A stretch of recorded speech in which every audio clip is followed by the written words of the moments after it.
Nous sommes une famille unie par la... La radio-télé Le Café du Soir vous invite à lire la Bible. Mardi 12 novembre 2024. Genèse chapitre 2. Ainsi furent achevés les cieux et la terre, et toute leur armée. Dieu acheva au 7e jour son œuvre, qu'il avait faite, et il se reposa au 7e jour de toute son œuvre, qu'il avait faite. Dieu bénit le 7e jour, et il le sanctifia, parce qu'en ce jour il se reposa de toute son œuvre qu'il avait créée en la faisant. Voici les origines des cieux et de la terre, quand ils furent créés. Lorsque l'Éternel Dieu fit une terre et des cieux, aucun arbuste des champs n'était encore sur la terre, et aucune herbe des champs ne germait encore, car l'Éternel Dieu n'avait pas fait pleuvoir sur la terre, et il n'y avait point d'homme pour cultiver le sol. Mais une vapeur s'éleva de la terre, et arrosa toute la surface du sol. L'Éternel Dieu forma l'homme de la poussière de la terre, il souffla dans ses narines un souffle de vie et l'homme devint un être vivant. Puis l'Éternel Dieu planta un jardin en Éden, du côté de l'Orient, et il y mit l'homme qu'il avait formé. L'Éternel Dieu fit pousser du sol des arbres de toute espèce, agréables à voir et bons à manger, et l'arbre de la vie au milieu du jardin, et l'arbre de la connaissance du bien et du mal. Un fleuve sortait d'Éden pour arroser le jardin, et de là il se divisait en 4 bras.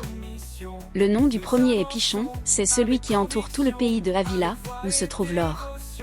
L'or de ce pays est pur, on y trouve aussi le bdellium et la pierre d'onyx. Le nom du second fleuve est Gihon, c'est celui qui entoure tout le pays de Couche. Le nom du troisième est Hiddekel, c'est celui qui coule à l'orient de la Syrie. Le 4e fleuve, c'est l'Euphrate.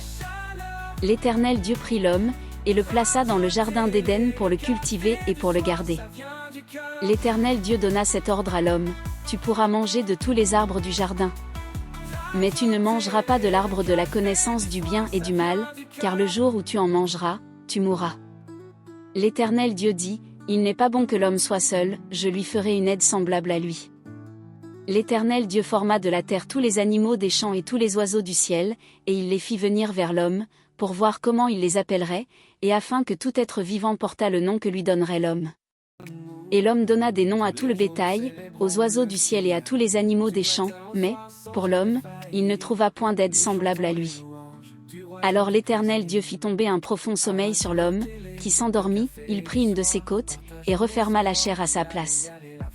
L'Éternel Dieu forma une femme de la côte qu'il avait prise de l'homme, et il l'amena vers l'homme. Et l'homme dit, voici cette fois celle qui est os de mes os et chair de ma chair. On l'appellera femme, parce qu'elle a été prise de l'homme. C'est pourquoi l'homme quittera son père et sa mère, et s'attachera à sa femme, et ils deviendront une seule chair. L'homme et sa femme étaient tous deux nus, et ils n'en avaient point honte.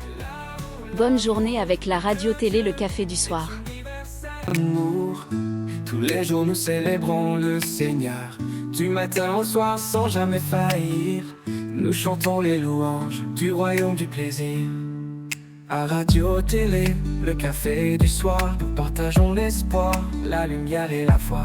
Chaque émission c'est une prière en cœur, pour la famille et notre sauveur. À radio-télé, le café du soir, nous partageons l'espoir, la lumière et la foi.